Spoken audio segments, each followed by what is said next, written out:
শিরিনের plan ভেস্তে দিয়ে নিজের মনের কথা পারুলকে বলে দিল রায়ান। হ্যাঁ বন্ধুরা, এমনটাই দেখা যাবে। তাই সম্পূর্ণ জানতে ভিডিওটিতে লাইক দেওয়া, চ্যানেলটি সাবস্ক্রাইব করে দেখতে থাকুন। গল্পের শুরুতে দেখা যাবে রায়ান দর্শকদের দেখেই মনে মনে বলে, যাক, আমি তো একটু হলেও তাহলে জনপ্রিয়তা পেয়েছি। না হলে আমার শো দেখতে এত লোক তো আসার কথা নয়।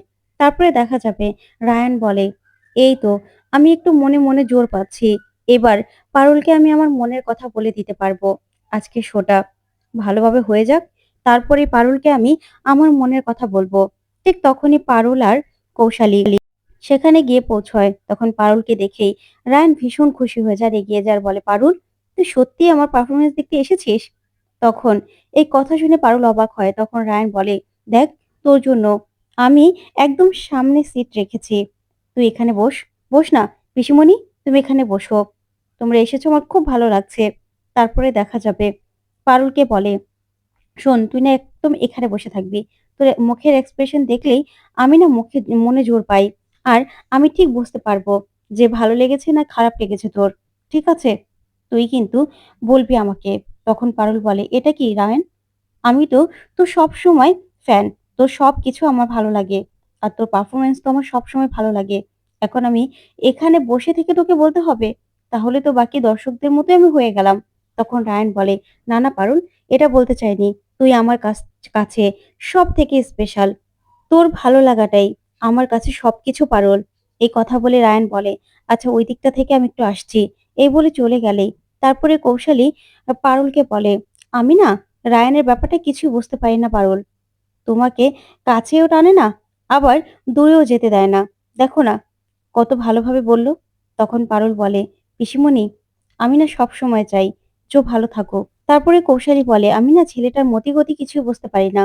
ও নাকি তোমাকে ভালোবাসে না, আবার কিনা এরকম গুরুত্ব দিচ্ছে। দেখো না পারুল, তুমি যদি রায়ানকে সত্যি ওর ট্যালেন্টটা ধরিয়ে না দিতে, তাহলে কিন্তু এই দিনটা কখনোই আসতো না।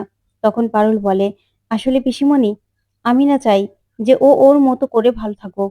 আর ওর থিয়েটার করতে ভালো লাগে, সেই জন্যই তো আমি বলেছি যে ও থিয়েটার করেই থাকুক।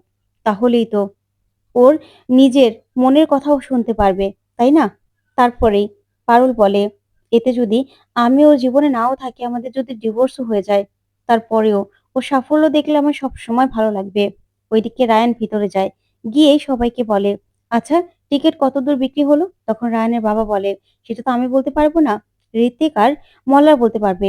তখনই রায়ান বাইরে যায় আর গিয়ে বলে, কিরে মল্লার, কি অবস্থা?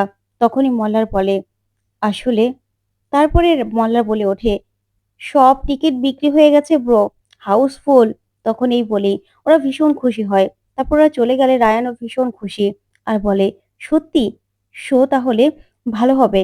আমি আমার আজকে জান লাগিয়ে দেব। আজকের পারফরমেন্সটা যে আমাকে ফুলফিল করতেই হবে।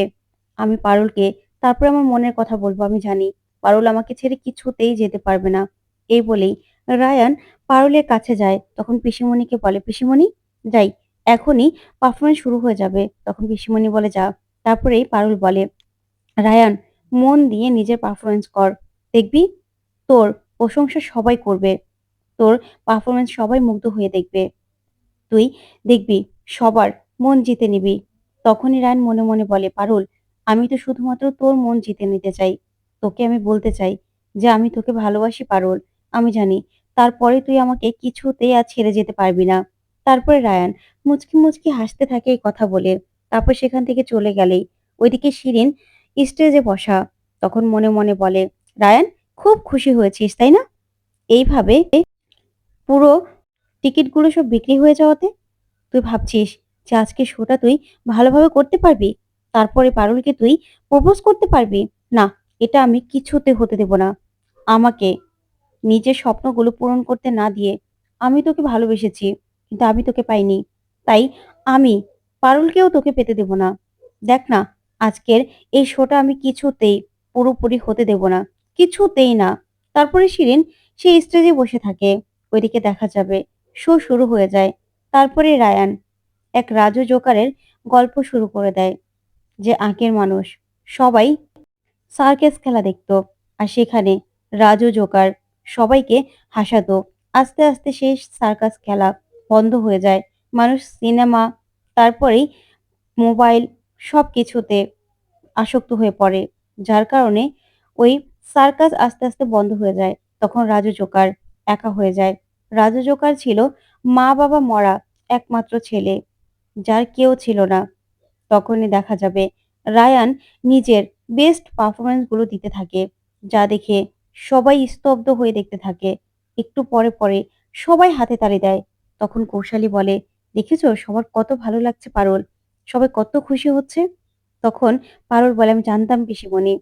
রায়ান খুব ভালো অভিনয় করে।" ওইদিকে রায়ানের বাবাও ভীষণ প্রশংসা করতে থাকে রায়ানের আর বলে, "আমার ছেলেটা ভীষণ ভালো অভিনয় করছে।" তারপরে দেখা যাবে রায়ান পারফরম্যান্স করতে থাকে। ওইদিকে শিরিন মনে, মনে বলে, "না রায়ান, কিছুতেই আমি তোকে এই পারফরম্যান্স শেষ করতে দেব না। কিছুতেই আমি পারুলের কাছাকাছি তোকে যেতে দেব না। দেখ এবার আমি কি করি।" এই বলেই শিরিন সেখান থেকে উঠে চলে যায়। তারপরে দেখা যাবে শিরিন কারেন্টের মিটারের ওখানে চলে যায়। সেখান থেকে সুইচ অফ করে তারপরে তার বের করে আনে। আর তারগুলো পর্দার ওখানে রেখে দেয়। তারপরে সুইচ দিলেই সঙ্গে, সঙ্গে আগুন ধরে যায়। ওইদিকে রায়ান নিজের পারফরম্যান্স করতে থাকে। তখনই রায়ান কল্পনা করতে থাকে যে পারুলের সঙ্গে ও ডান্স করছে, নিজের মনের কথা বলছে। তারপরে দেখা যাবে হঠাৎ করেই পারফরম্যান্স করতে, করতে একটা আয়না ভেঙে যায়। সেখানে পারুলকেই দেখতে পায় রায়ান। আর মনে, মনে বলে, "পারুল বল না আমার পারফরম্যান্স কেমন লেগেছে? বল না আমি যে তোর কাছ থেকেই উৎসাহ পাই। বল না পারুল।" ঠিক তখনই ওর পারফরম্যান্স শেষ হলেই মানুষ কোনো কিছু বলার আগেই সেখানে আগুন দেখেই সবাই ভয় পেয়ে যায়। পুরো স্টেজে আস্তে, আস্তে আগুন লেগে যায়। তখন দর্শকরা সবাই ছোটাছুটি করে বেরিয়ে গেলে রায়ান বলে, "আপনারা কোথায় যাচ্ছেন? বলে যান না আমার পারফরম্যান্স আপনাদের কেমন লাগলো? বলে যান না।" তখন রায়ান পাগলের মতো করতে থাকে। ওইদিকে পারুল, কৌশালী সহ সবাই সবাইকে আটকানোর চেষ্টা করে। আর ওইদিকে রায়ানকে বারবার করে বলে স্টেজ থেকে নেমে আসতে। কিন্তু রায়ান কিছুতেই স্টেজ থেকে নামে না। ওইদিকে রায়ান সবকিছু মনে করতে থাকে যে পারুলের সমান, সমান ও কিছুতেই হতে পারল না। ওর পারফরম্যান্স ও শেষ করতে পারেনি। এই কথা ভেবেই রায়ানের হাত পা কাঁপতে থাকে। তখন রায়ান স্টেজ থেকে কিছুতেই নামে না। ওইদিকে মল্লার, পারুল, কৌশালী, রায়ানের বাবা সবাই মিলে রায়ানকে চিৎকার করে বলতে থাকে, "রায়ান নেমে আয়! চারদিকে আগুন লেগে গেছে। রায়ান নেমে আয়!" কিন্তু রায়ান কিছুতেই নেমে আসে না। ওইদিকে পারুল বারবার করে বলে, "রায়ান নেমে আয়!" কিন্তু রায়ানকে নামতে না দেখেই পারুল সঙ্গে, সঙ্গে রায়ানকে উদ্ধার করতে সে আগুনে ঝাঁপ দেয়। তারপরেই রায়ানকে সেই স্টেজ থেকে নামিয়ে আনে পারুল আর বলে, "রায়ান কি করছিলি বলতো? কি করছিলি তুই? কেন করছিস এরকম?" তখন রায়ান বলে, "পারুল আমি তো পারিনি। বল আমার পারফরম্যান্সটা আমি শেষ করতে পারিনি।" তখন পারুল বলে, "কে বলেছে? তুই ভালোভাবে পারফরম্যান্সটা শেষ করেছিস। তুই কত ভালো অভিনয় করেছিস তুই জানিস?" তখন রায়ান বলে, "কিন্তু আগুনটা লাগলো কি করে?" তারপরেই সিসিটিভি ক্যামেরা দেখতে গিয়েই সেখানে শিরিনকে দেখতে পায় রায়ান। তখন শিরিনকে মারার জন্য ছুটে যায় রায়ান। তো বন্ধুরা কেমন লাগলো আজকের আপডেট? কমেন্ট করে জানাতে ভুলবে না। ধন্যবাদ।